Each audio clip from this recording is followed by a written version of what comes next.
a subliminal, pursue what particular. What you wish you are is what we are. Kila mara kushock the culture, jadisha how deep you are, how sick you are. Niaje sana kwa sana album reviews. Karibu sana kwa another album review. Shukran sana kwa kuwa hapa. Kama ni mara yako ya kwanza, karibu to the channel, karibu to the world, the universe that is sana kwa sana. It's that expansive kama a universe. Ukianza kuwash, ukianza kudelve into it na go deeper, you might never find your way out. So warning, advisory, tukianza. Kama wewe ni a returning subscriber ama viewer, asante sana kwa kuwa hapa na shukran for the continued support. Leo ni day 25 of MWE. We only have 3 days to go. Tatu, history isha imekuwa very interesting. Nimesikiza 25 albums up until now, 3 to go na tuimalize.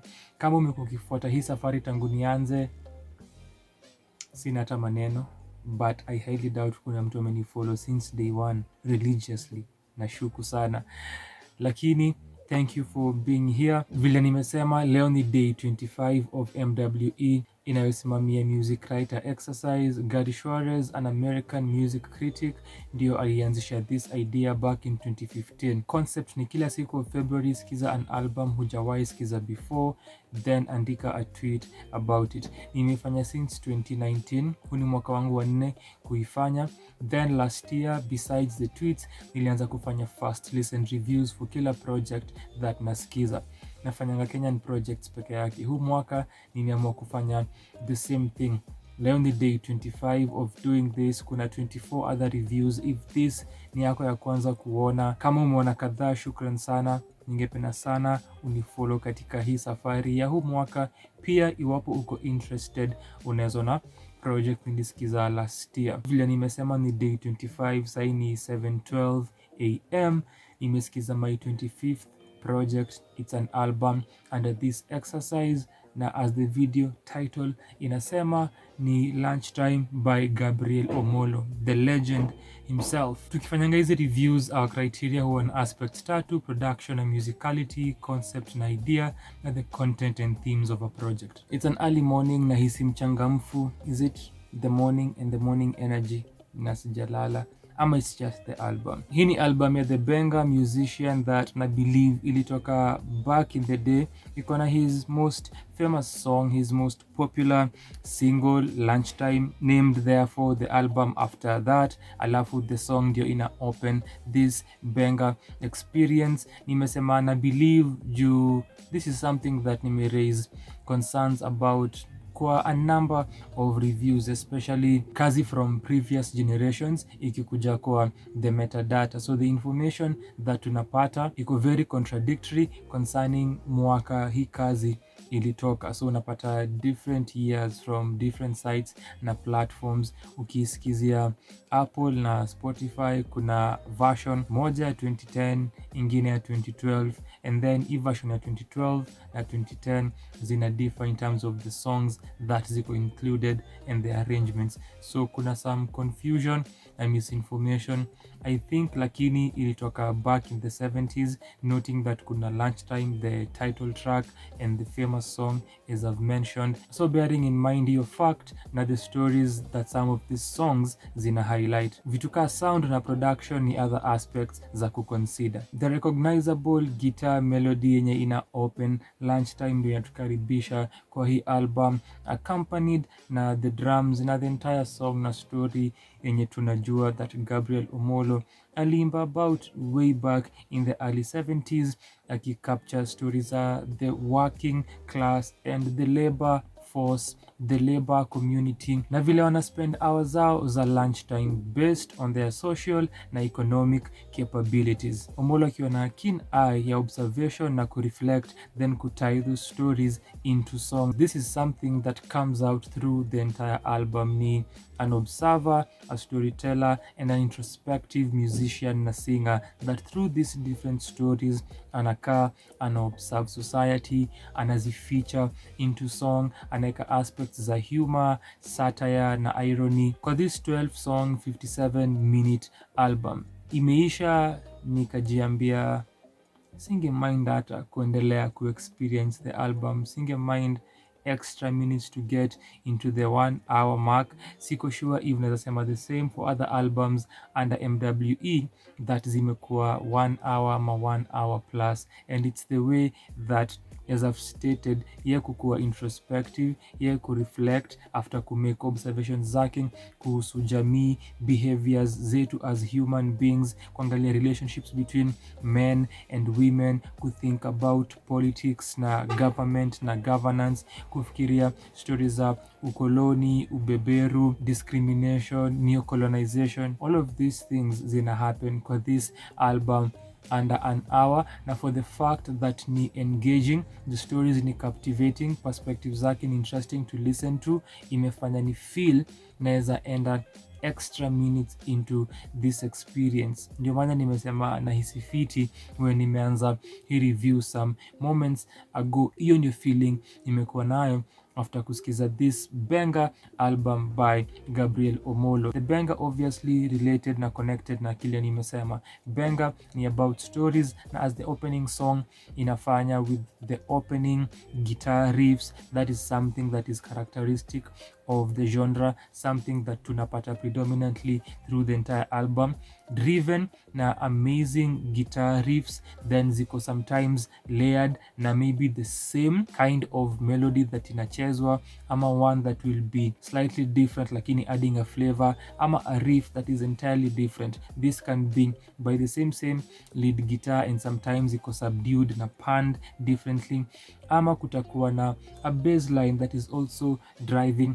this entire album apart from the lead guitar riffs na segments that give this so much character na life. The bass lines ziko under the main instrumentation driving the project, mainly remaining the same throughout the different songs. Kama kuna particular riff that the bass ita play, that will be it, with little changes depending on the arrangement, depending on ile story wanatell na when it's called for. Besides that, kuna drums na percussion. Kisha Gabriel Omolo ndio ako center stage vocally providing these stories na the verses that anaimba, the choruses pia akijiharmonize, akihave conversations na the rest of the instrumentation, idea ya maybe a call and a response, ama anaimba a melody, then the instrumentation imitating melody yake, sometimes responding with something different. Bado ni yetu tunamsikia actively kwa the skits kwa hizi ngoma. So for its musicality, storytelling na observations, ni an engaging na captivating listen.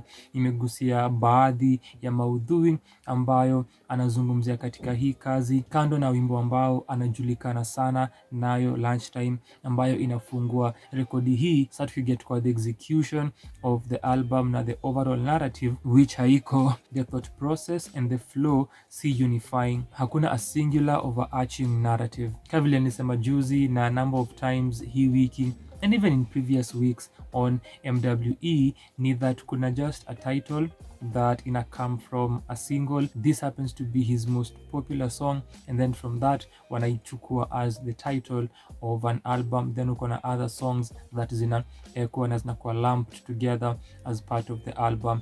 However, tunaweza recognize that the Lunchtime conversations that anadai ku bring up na observations anazo make kuhusu jamii na wafanyikazi amezi bring up later, bado akiongelea wafanyikazi ama akiongelea jamii generally na situations za watu socially na economically. Nimemention juzi, hiyo ilikuwa Nairobi City Ensemble album yao Kaboom, something that nimekumbuka as I mentioned that kwa hiyo album wana sample Lunchtime. In fact, the song inaitwa Lunchtime. Ni benga, na jinsi nimesema the album iko largely driven na stories, largely driven na narratives. Quickly tunaweza angalia after Lunchtime kuna Tutakula Vya Ajabu, a song that nimesikiza before, as well as Nairobi that comes later in the album. I think nilifeature Nairobi kwa mziki ya wiki, a weekly blog segment where I feature songs that nimesikiza during the week na nikapenda at sanakosana.wordpress.com. So Tutakula Vya Ajabu approach mwenye ana include ni ya oral tradition, oral narratives. It seems unaongea na mse mwenye anakusikiza, unaongea na hadhira yako, ndugu zangu, using that and something that ilifanya nifikirie how it borrows from oral traditions, in a borrow from tradition za Kiafrika za storytelling, and then bringing that into concept ya benga, na this is something that the genre does. Anaambia ndugu zake that hawa kina dada wana pretend kukuwa friendly na mtu wa bucha ndio ampatie nyama free and such stories. This is interesting juu nimeisema hivyo nikakumbuka sometime back, sijui if it still happens, lakini the same situation ya watu kubefriend makonkodi ndio wasilipange fare. Similar thing happening back then, as Omolo anatuambia kuwa tutakula vya ajabu, na giving this warning ama sort of asking questions na ku address the situation by kuambia his fellow men, his fellow brothers vitu vinafanyika. Keep change inaendelea hiyo idea ya kuzungumzia relationships kati ya men na women. This time kuna a young man hapa embodying other young men of his kind. Amedunga suti, akona spectacles, anajifanya respectable, lakini anakuja kuharibu serikali. The use of that term was interesting kusikia. Kugeuza serikali, atanyemelea mke wako, atakuwa friendly kwake, atatumia this one note kumpatia aende afanye shopping, anunue nyama. Kila time atamshow keep change, aende kwa shopkeeper, the same note na money ndio atakuwa anatumia kumlua na kubefriend wife wako. Kupeana a warning once again, lakini na tone ya storytelling. Kisha kuna a skit where ni yeye anaongea break down the story. Nilisikia lakini ni jambo have to listen to kile alikuwa anasema again ndio ni understand how this was one note all along. Sikuona kama ili connect completely. I'll have to listen again to that song, which ni kitu nitafanya willingly juu nimeenjoy the album. Mchumba Rozi, another song kuhusu relationships, kuhusu men and women. This time ni mchumba wake alilala na mwanamume mwingine akapata mimba, kwa hivyo that is off na hatutaoana sasa.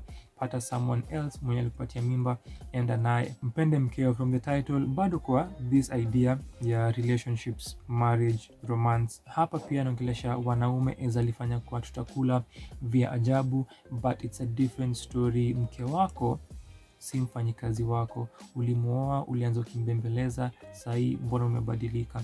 Mbona una act vibaya kwake? Mbona una mistreat? Kuna a lyric pia inasema enzi za kupiga wanawake ilipitwa na wakati. So such views nilikuwa na find interesting. Ukienda pia kwa Wed Today Divorce Tomorrow that closes the album, views za marriage na weddings, watu kuspend so much, alafu concept ya it takes so many days to build something na only a moment kuiangusha. Anauliza mbona umetake this long in courtship na kuplan towards marriage na harusi only to divorce the following day. Na hiyo view that this is an expensive endeavor, si worthwhile, imekuwa interesting kuisikia, noting that hii ni kazi iliyotoka kitambo sana. So such views were interesting to hear from him akiziput into song format. Baada ya mpende mkeo, Semen 1 na 2 SEA sikile unafikiria ni historia again, mahusiano. Mtu anapata call, mkewe, Bi Kambo, Bwana Kambo.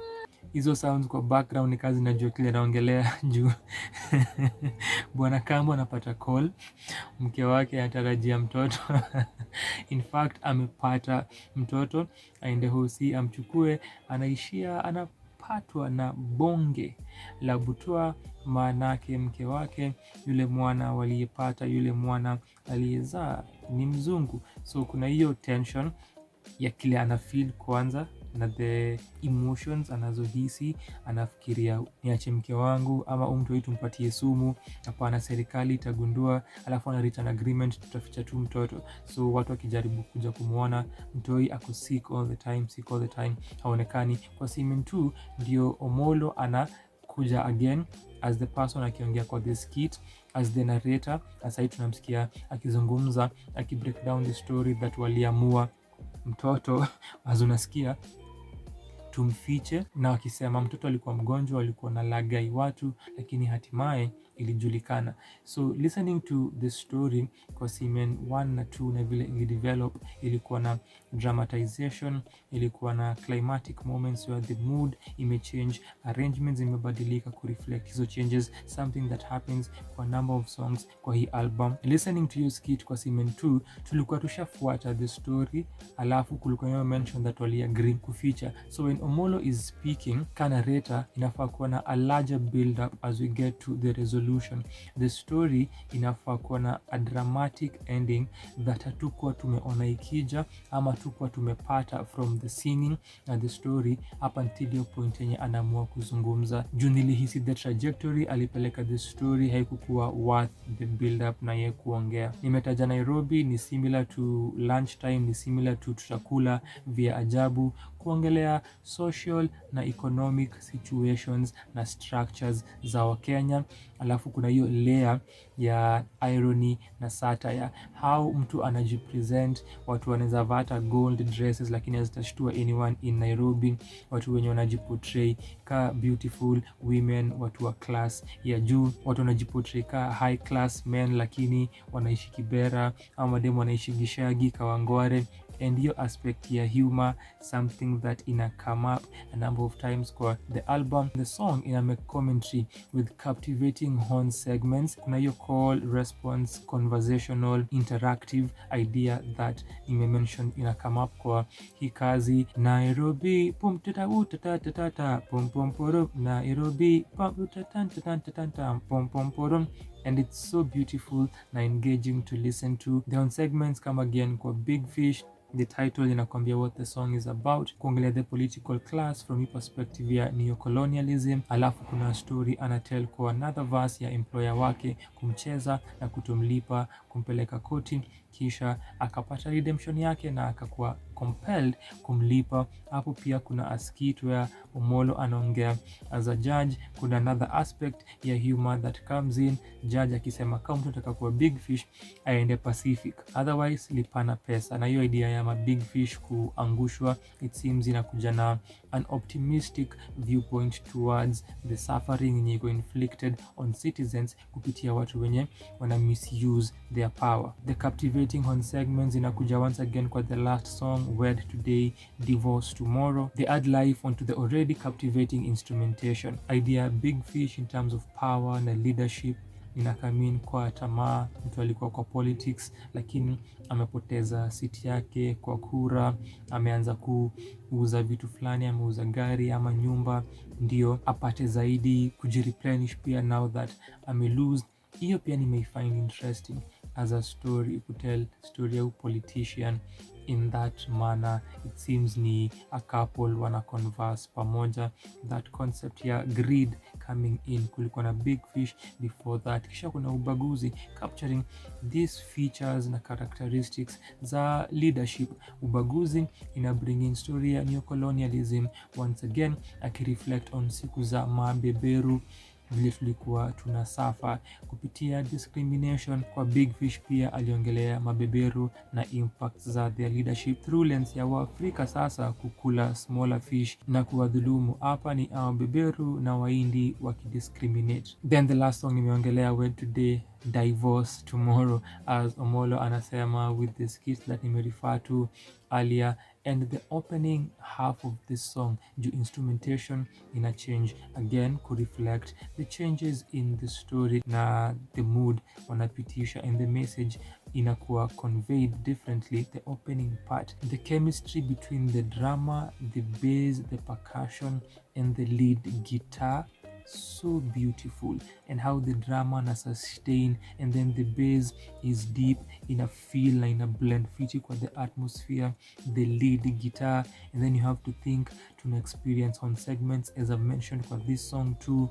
It's so beautiful and it starts the song so powerfully kwa this first half. Hii imekuwa breakdown of the entire album. Nikiongelea the transitions, while kuna songs that take advantage of easy changes in mood na message, I really wish inge happen the first time kwa Mchumba Rosie akisema had to move on na our wedding na plans imechange, the instrumentation inabaki the same, na kulikuwa na a moment, kulikuwa na a build up then kuka fall silent. So nilikuwa na expect when they come back again kukuwe na that transition pia kwa the instrumentation, but it doesn't happen yet. The song iko na 2 crescendo moments, so hizo crescendo moments where the instrumentation changes ndio wange bring up initially when kulikuwa na that fast change. Speaking of that song, kuna keep change. When you get to that segment of the album, that mid segment, una notice the inconsistency in the mixing that imedent, imeblemish this experience. Juu keep change na mchumba Rosie are incredibly low. Then kwa mpende mkeo, the guitars zina flare and it's loud, and then Simen 1 na 2 zinashuka. In this segment ni inconsistent vile imekuwa engineered. Apart from that ni the obvious static kwa those songs. Something else that nilikuwa nimesahau, Big Fish ikikaribia kuisha kunaanza kukuwa na skips, alafu inasoundika CD iko na scratches. That was very weird. The next song ni Tamaa, That Didn't Happen. So nilikuwa hata nimesahau tayari because of how engaging the stories are. Then kwa ubaguzi, It Happens Again, ndio nikakumbuka, oh, this same thing happened kwa Big Fish. Nilikuwa nimeisahau. Ubaguzi pia iko na hizo moments za scratches na the song kuwa distorted. Sijui how that is happening or why, na whether watu wenye wali upload sijui kani Tamasha wali confirm. Kando na hizi vitu bring up tukimaliza hii review that dent the experience of this album. Hii imekuwa such an engaging na enjoyable listen. Nimemaliza, nimesema nimehisi tu fiti na siwezi subiri kuisikiza tena na tena na tena. Tunafaa kuwa tunasherehekea nyimbo kadhaa sana za Bwana Omolo aliaga mwaka wa 2018 kando na Lunchtime, juu hizo nyimbo ziko pia. At the same time nilifeature ngoma yake Nairobi kwa mziki ya wiki, nilisikiza few of his songs, nilisikiza pia band yake Apollo Commercial, I featured a song of theirs. So I'm looking forward to listening to their work together ama their albums zile walifanya pamoja. Nilitaja humor ka one of the engaging elements za hii album. Nimekumbuka kwa mpende mkeo, the song iko na gravity lakini ana manage kusneak line ka mpende mkeo hata kaa kona sura mbaya. At that nilichuckle. Kwa wed today, divorce tomorrow, hiyo part anaongea anasema, my son, my daughter, after mefanya hii kazi yote work towards marriage na hii harusi yenyu, like my pot of beer you're breaking suddenly. Hiyo ilikuwa absurd na humorous. This happens kwa a number of songs kwa the album. Sijui kama umewahi sikiza hii album, nimeiongelea for so long, for so long, and this constantly happens, but nimeamua tuende nayo juu nimeenjoy this experience na hizi stories. Kama umewahi sikiza Lunchtime ya Gabriel Omolo, hii version yenye nimeongelea juu nimesema kuna version nyingine, niambie maoni yako kuihusu. Knowing my demographic, maybe ni 1% of my following of my viewers wanaweza kuwa wamesikiza, or 0%. Kama uko part of the 1, niambie maoni yako kuhusu. Kama uko part of the 0, consider kuisikiza kisha uje tuendelee na mazungumzo kuhisi hii album. Asante sana kwa kutazama na for your time. Ningependa sana kukuona kwa another video katika hii channel.